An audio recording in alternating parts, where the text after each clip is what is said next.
सम्पूर्णलाई फेरि पनि स्वागत छ मेरो भिडियोमा र अहिले चाहिँ म साथीहरुसँग फेरि पनि अहिले चाहिँ हामी ड्युटी सकेर हैन पानी चाहिँ एकदम परिरहेको थियो र मौसम पनि एकदम कुल थियो हैन अनि हामी चाहिँ सुत्यो त्यसपछि पानी रोकिन्छ कि भने थ्याङ्क्स गड हैन अहिले चाहिँ हामी पानी तीनजना साथीभाइ चाहिँ एकछिन समुद्रको बीचतिर घुम्न जाँदैछु र केटाहरुलाई के भन्नु छ भन राम्रोसँग काम गर्नुपर्छ हैन परदेशी भन्छ त्यो त सही हो यार हो त्यो चाहिँ काम भने बवाल हान्नुपर्छ उहाँले एउटा के एम लिएर आएको हुन्छ हैन त्यो चाहिँ हो यार कमाउनुपर्छ यताउति भनेर अब त्यही हो दाइ हरेस खानु हुँदैन अब ठाउँमा आइगएको छ अब गरेर देखाउनुपर्छ दाइ त्यही हो त्यही हो नेपाली दाजुभाइहरूलाई अझ राम्रो सुझाव चाहिँ के भन्न सक्नुहुन्छ नेपालमै बसेर के नेपालमै बसेर के गर्ने हो कि विदेशमै आऊ तिमीहरू भन्न के खोज्छौ कि तिमी के भन्छौ होला भन न मेरो चाहिँ अब कस्तो छ भन्दा अब एज अ हस्पिटालिटी सेक्टरमा काम गर्ने केटाहरू दाइ तथा दिदी बहिनीहरूलाई चाहिँ अब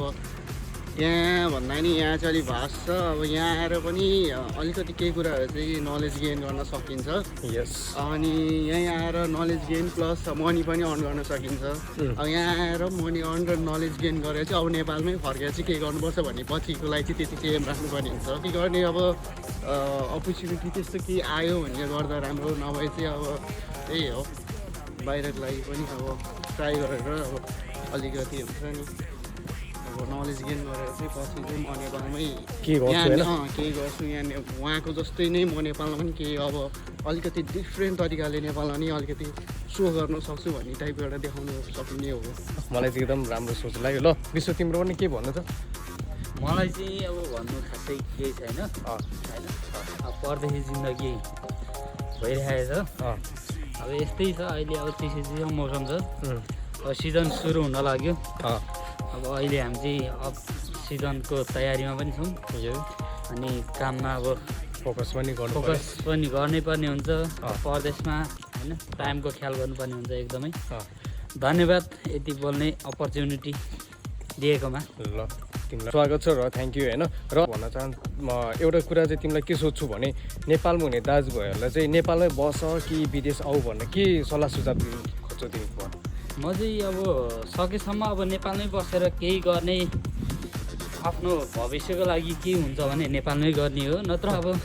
यदि हुँदैन लास्ट यो विदेश भनेको चाहिँ लास्ट डिसिसन मात्रै हो अब सुरुमा सोच्ने भने चाहिँ नेपालमै हो के हुन्छ भने नेपालमै गर्ने नेपालमै बस्ने सकेसम्म अन्तिम विकल्प चाहिँ विदेश रोज्ने हो यही हो अन्तिममा विदेश नै होइन त ल सम्पूर्णले भिडियो हेरेर होइन सोच्नुहोस् तपाईँ पनि आफ्नो देश हाम्रै देशमा सकेसम्म के गर्नुहोस् होइन यदि